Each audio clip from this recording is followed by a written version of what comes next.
நலமுடன் வாழ்வோம் நேயர்களுக்கு வணக்கம். நேயர்களே, இப்போ நம்ம பார்க்குற மூலிகை தான் அமுக்கணாங்கிழங்கு.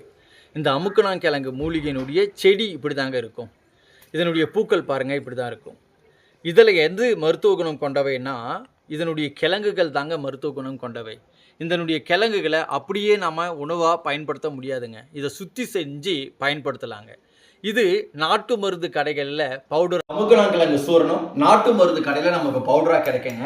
இப்போது இந்த பவுடரை ஒரு டீஸ்பூன் அளவு, அதாவது சின்ன ஸ்பூனில் ஒரு ஸ்பூன் 2.5 கிராம் அளவுக்கு எடுத்து உள்ளங்கையில் கொட்டி உணவுக்கு அரை மணி நேரத்துக்கு முன்னாடி ஒரு ஸ்பூன் தேன் விட்டு கலக்கி சப்பி சாப்பிட்டுட்டு கொஞ்சம் சுடுதண்ணி எடுத்துக்கலாங்க. இது நம்ம உடல்ல கொழுப்பு கட்டி இருக்கக்கூடிய நபர்கள் இப்படி தேன்ல ஃபாலோ பண்ணும்போது, காலை மாலை 2 நேரமும் தேன்ல ஃபாலோ பண்ணும்போது 100% அவங்களுக்கு கொழுப்பு கட்டி கரைஞ்சிருன்றதை கூட பார்க்குறோம். அடுத்தபடியாக நம்ம பார்க்குறோம் தூக்கமின்மை, மன அழுத்தம், அது மட்டும் இல்ல உடல் சோர்வு, நினைவாற்றல் பாதிக்கப்பட்டிருக்கிற நபர்கள் தினமும் காலை நேரத்தில் மாலை நேரத்தில் 2.5 கிராம் அளவுக்கு எடுத்து 100 ml பாலில் போட்டு ஆற்றி காலை மாலை உணவுக்கு அரை மணி நேரத்துக்கு முன்னாடி பருகிட்டு வரும்போது அவர்களுக்கு நல்ல நினைவாற்றல் கிடைக்கும். அது மட்டும் இல்லை, நல்ல தூக்கம் கிடைக்கும்.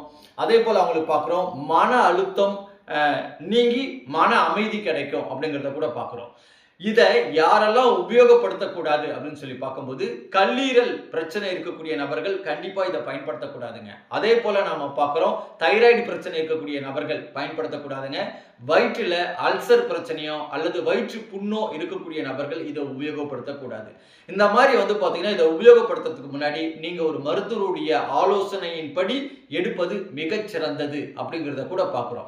இதை எடுத்து மருத்துவருடைய ஆலோசனைப்படி எடுத்து நிறைய நபர்களுக்கு நிறைய நன்மைகள் கிடைச்சிருக்கு. அப்படிங்கிறதுனால தாங்க இந்த வீடியோ பதிவில் கொடுக்குறோம். நீங்க மட்டும் பயன்பெறாம அநேகர் பயன்படும்படியா இந்த வீடியோக்களை ஷேர் பண்ணுங்க. அது மட்டும் இல்லை, இப்போதான் நம்முடைய வீடியோக்களை ஃபர்ஸ்ட் டைம் பார்க்குறீங்களா, சப்ஸ்கிரைப் பண்ணுங்க. உடனுக்குடன் நம்முடைய பதிவுகளை தெரிந்து கொள்ள பெல் பட்டனை பிரஸ் பண்ணுங்க. நல்லதை பகிர்ந்து நலமுடன் வாழ்வோம்.